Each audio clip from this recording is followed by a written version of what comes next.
Dear students, अस्सलाम वालेकुम वरहमतुल्लाहि वबरकातुहू। गुज़िश्ता लेक्चर में हमने कार्बोहाइड्रेट की जमातबंदी देखी कि किस तरीके से कार्बोहाइड्रेट को उनकी आपाशिदगी की बुनियाद पर तीन हिस्सों में क्लासिफाई किया गया।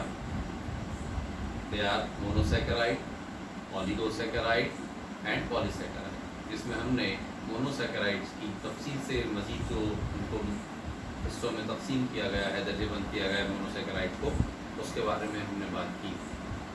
नाउ आइए अब हम बात करते हैं ऑलिगोसेकेराइड और पॉलीसेकेराइड्स। ठीक है।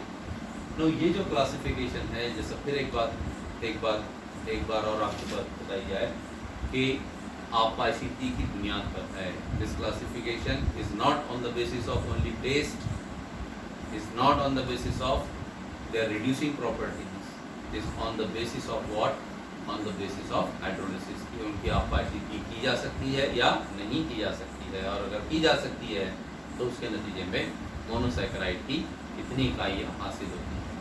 तो उस ज़िमन में हमने देखा कि कार्बोहाइड्रेट को मोनोसेकेराइड, ऑलिगोसेकेराइड और पॉलीसेकेराइड इन तीन हिस्सों में दर्जेबंद किया गया।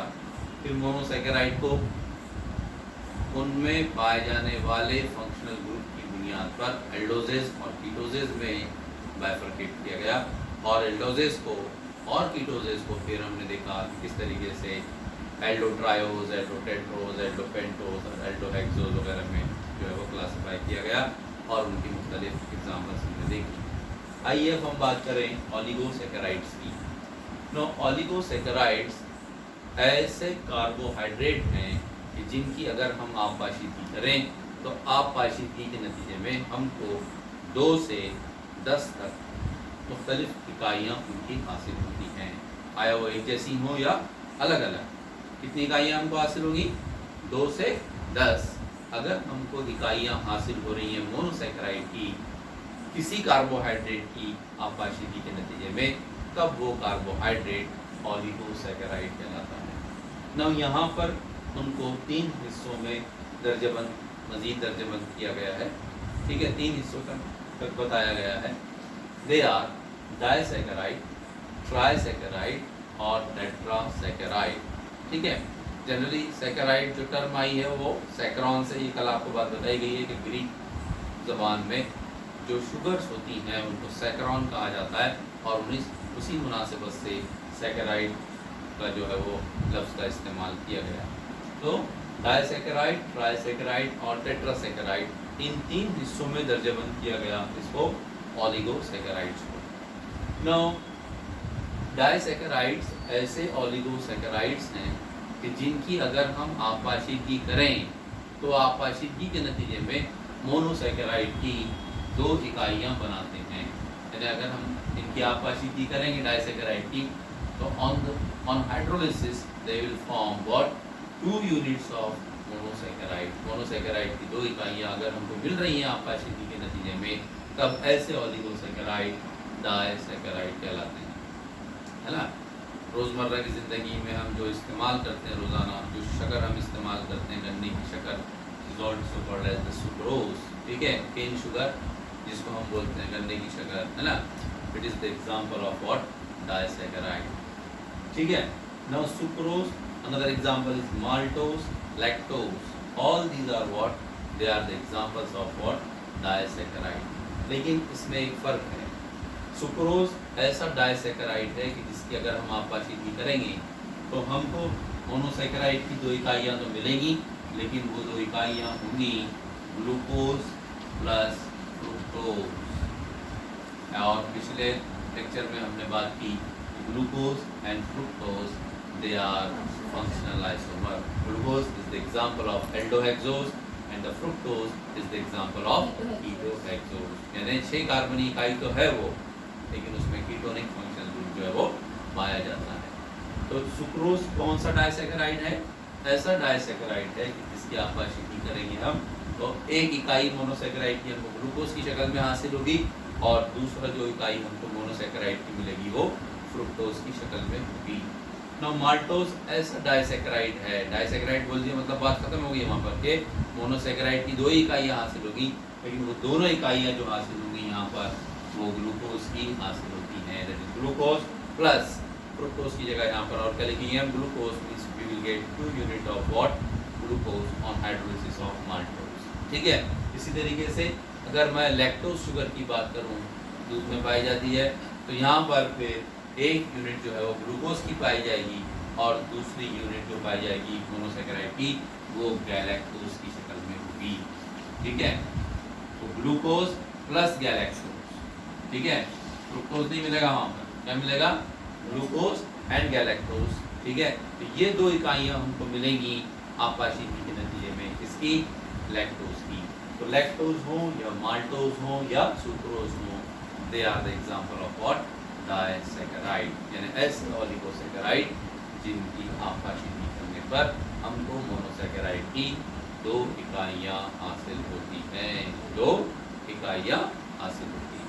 ठीक है, नाउ फिर मैं बात करूँ ट्राइसैकेराइड की। ट्राई मीन्स तीन। ठीक है, यानी ऐसे ओलिगोसैकेराइड कि जिनकी अगर हम आपाशिकी कर रहे हैं, हाइड्रोलिसिस अगर हम कर रहे हैं, तो वो हाइड्रोलिसिस के नतीजे में हमको मोनोसैकेराइड की तीन इकाइयाँ अगर हमको हासिल हो रही हैं, कितनी यूनिट मिलेंगी, यहाँ कितनी मिल रही थी, दो, ग्लूकोज या फ्रुक्टोज की, ग्लूकोज और फ्रुक्टोज की शक्ल में, या तो ग्लूकोज की शक्ल में या फिर ग्लूकोज और गैलेक्टोज की शक्ल में, अलग अलग डाइसैकेराइड के लिए।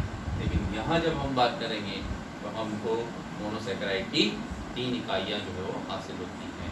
ठीक है, तब ऐसे ओलिगोसैकेराइड ट्राइसैकेराइड कहलाते हैं। The example is raffinose.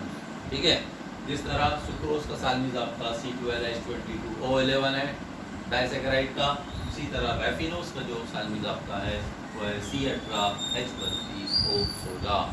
C18H32O16 is the molecular formula for what raffinose, raffinose. ठीक है, मतलब जब हम इसकी हाइड्रोलिसिस कराएंगे तो एक यूनिट हमको मिलेगा ग्लूकोज का, दूसरा यूनिट हमको मिलेगा फ्रुक्टोज का और तीसरा यूनिट हमको मिलेगा गैलेक्टोज का।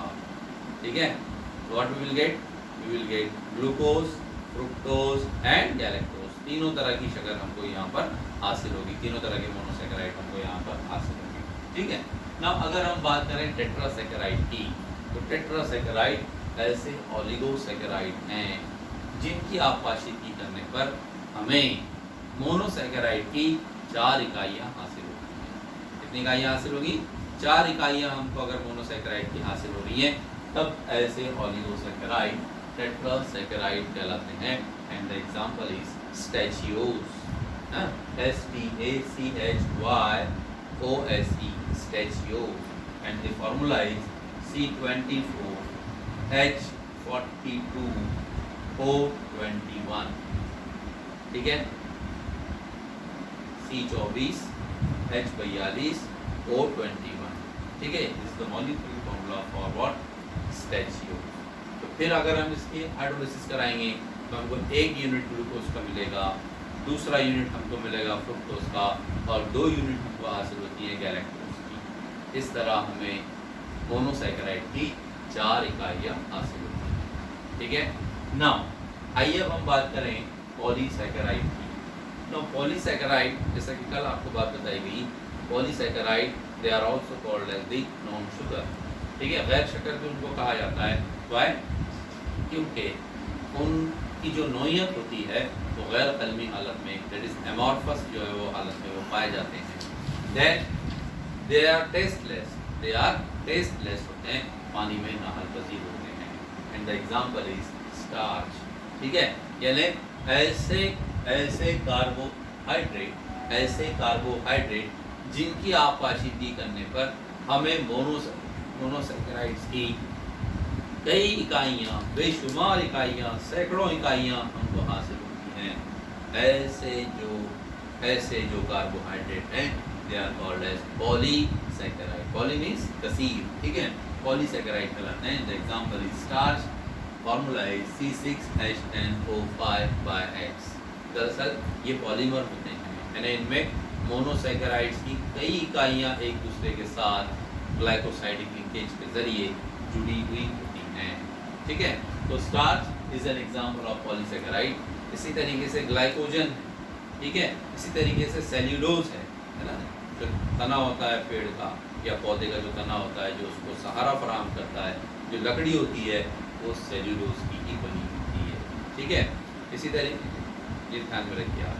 तो सेल्यूलोज है, ग्लाइकोजन है and starch, these are what they are the examples of what polysaccharide. इस तरीके से हाइड्रोलिसिस की बुनियाद पर कार्बोहाइड्रेट को दर्जाबंद किया गया है। ठीक है, हमें क्या ध्यान में रखना है कि अगर किसी कार्बोहाइड्रेट की आपाशिदगी नहीं हो रही है तब वो मोनोसैकेराइड कहलाएंगे, तब वो मोनोसैकेराइड कहलाएंगे। They will not undergo hydrolysis, they can not be hydrolysed. ठीक है, ऐसे carbohydrate they are called as monosaccharide. फिर उनको क्लासिफाई किया गया एल्डोजेज और कीटोजेज में, ये हमने देखा। इसके बाद में ऑलिगोसैकेराइड में आपको क्या ध्यान में रखना है कि ऑलिगोसैकेराइड और पॉलीसैकेराइड इन दोनों की हाइड्रोलिसिस की जा सकती है, लेकिन ऑलिगोसैकेराइड की जब हम हाइड्रोलिसिस करेंगे तो हमें मोनोमर के यानी मोनोसैकेराइड के हमको 2 से 10 तक इकाइयाँ हासिल होती हैं। ठीक है, और उससे ज़्यादा इकाइयाँ अगर हमको हासिल हो रही हैं तब ऐसे carbohydrate they are what polysaccharides, polysaccharide कहलाएंगे। ठीक है, they are also called as the non sugars. तो इस तरह हमको ध्यान में रखना है कि हाइड्रोलिसिस की बुनियाद पर कार्बोहाइड्रेट को किस तरह दर्जबंद किया गया।